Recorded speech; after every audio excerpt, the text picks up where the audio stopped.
Bonjour à tous, ce n'est pas tous les jours que le mot rêve est à la une de vos journaux. Alors on saute sur l'occasion avec l'équipe pour qui un rêve est né grâce à la victoire très large de Tsonga hier à Roland-Garros face à Federer. 20 minutes lui pose cette question, Tsonga serait-il l'héritier de Yannick Noah bien sûr, dernier français à avoir remporté le tournoi. Le journal revient sur cette journée du 5 juin 1983 à travers le témoignage de personnalités pour qui cette victoire est restée inoubliable. Du rêve, on passe hélas à la très dure réalité avec Libération. Certitude, c'est le mot en une pour parler de l'utilisation de gaz sarin par l'armée syrienne. Laurent Fabius l'a confirmé hier. Mais dans ce dossier, analyse Libé, la France est plus va-t-en-guerre que l'Amérique qui pratique un art consommé de l'esquive, des atermoiements qui renforcent le pouvoir de Bachar el-Assad. Pouvoir, le mot est aussi à la une du Figaro pour évoquer la Turquie où la rue fait trembler le Premier ministre Recep Erdogan. Pour Pierre Rousselin, c'est le modèle turc, celui d'un islam conservateur qui est en question. Pour Le Monde, le Premier ministre se retrouve de plus en plus isolé et critiqué par son propre camp, et notamment par le président Abdullah Gül, qui devient un rival en puissance.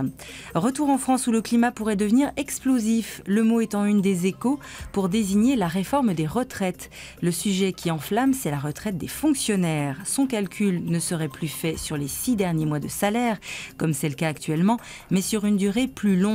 Réaction des syndicats, ce serait un cas de guerre. Le gouvernement est prévenu. Ce même gouvernement doit faire face à une autre mauvaise nouvelle. L'attractivité de la France est en récession, comme le titre Métro. En 2012, le nombre de projets d'implantation d'entreprises étrangères est en baisse de 13% par rapport à 2011. Une perte qui se fait au profit de l'Allemagne et du Royaume-Uni. La France, elle, se voit reprocher son attentisme économique.